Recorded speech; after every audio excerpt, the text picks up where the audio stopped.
گناہ کو دو قبر فیض مسیحا کی، بلا قیمت دعا ملتی ہے، آئے جس کا جی چاہے۔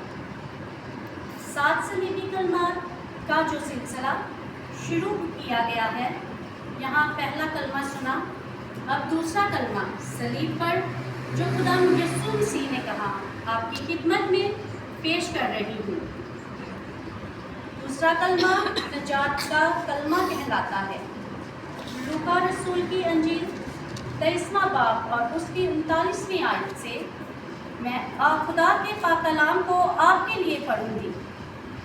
پھر جو بدکار صلیب پر لٹکائے گئے تھے ان میں سے ایک اسے یوں تانا دینے لگا کہ کیا تو مسیح نہیں؟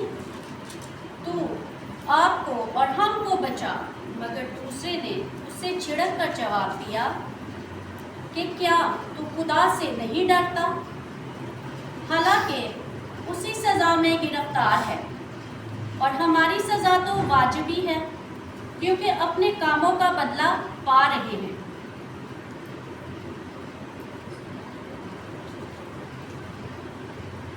لیکن اس نے کوئی بیجا کام نہیں کیا۔ پھر اس نے کہا، اے یسوع، جب تو اپنی بادشاہی میں آئے تو پھر مجھے یاد کرنا۔ اس نے اس سے کہا، میں تجھ سے سچ کہتا ہوں کہ تو آج ہی میرے ساتھ فردوس میں ہوگا۔ آمین۔ اس میں غور طلب بات یہ ہے کہ خداوند نے اسے فردوس میں داخلے کی نوید سنائی ہے کہ تو آج ہی میرے ساتھ فردوس میں ہوگا۔ جس فردوس میں داخلے کی نوید اسے سنائی گئی ہے، خوشخبری، ایک وقت تھا کہ یہ راستہ بند تھا اور نجات کا دروازہ کسی کے لیے کھلا نہیں تھا، اور اب وہ ہمیں یہاں صلیب پر کھلتے ہوئے نظر آ رہے ہیں۔ کوہ کلوری پر 3 صلیبیں ہیں جن پر 3 شخص مصلوب ہیں جو 3 قسم کے گروہ کی نمائندگی کرتے ہیں۔ بائیں اور دائیں طرف دو ڈاکو ہیں اور درمیان میں خدا یسوع مسیح ہیں۔ اس کا مطلب یہ ہوا کہ ایک صلیب پر ہلاک ہونے والا یعنی زندگی سے محروم ہے۔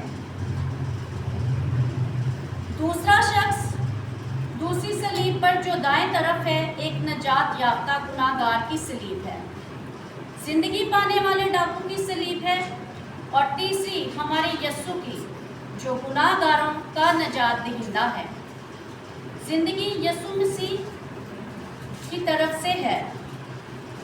تو 2 ڈاکوؤں کے درمیان مصلوب ہوا یہ کلمہ ہمیں سکھاتا ہے کہ خداوند کی فردوس میں داخل ہونے کے لیے 3 سیڑھیاں ہیں، یعنی 3 سٹیپ ہیں جو نجات کے ہر ایک متلاشی کو طے کرنی ہے۔ پہلی سیڑھی احساس، دوسری سیڑھی اقرار گناہ، اور تیسری سیڑھی جو ہے وہ ترک گناہ کی ہے۔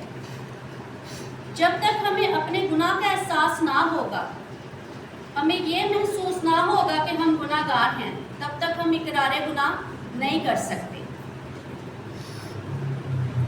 اور پھر دوسری بات، ہم اس کا اقرار نہیں کر پائیں گے۔ کلام مقدس میں جب ہم پڑھتے ہیں رومیو 10 باب اس کی 10ویں آیت، کیونکہ راست بازی کے لیے ایمان لانا دل سے ہوتا ہے اور نجات کے لیے اقرار منہ سے کیا جاتا ہے۔ اور تیسرا سٹیپ ترک گناہ، امثال 28 باب اس کی 13ویں آیت میں پڑھتے ہیں، جو اپنے گناہوں کو چھپاتا ہے کامیاب نہ ہوگا، لیکن جو ان کا اقرار کر کے ان کو ترک کرتا ہے اس پر رحمت ہوگی۔ اس کلمے سے ہمیں بہت سی باتوں کو سیکھتے ہیں۔ دوسرا کرنتھیوں 12 باب اس کی 2 اور 4 آیت میں، فردوس تیرے آسمان پر ہے، تیسرے آسمان پر ہے، یعنی خداوند کی سکونت کا ابدی آرام اور خوشی کی جگہ، ہمیشہ کی زندگی گزارنے والوں کا مقام، الفا اور اعلیٰ، خوشی اور مسرت کی جگہ۔ پیارے بہنوں، بھائیوں اور بچوں، یہ کلمہ اس بات کو بیان کرتا ہے کہ صرف مسیح ہی نجات دہندہ ہے۔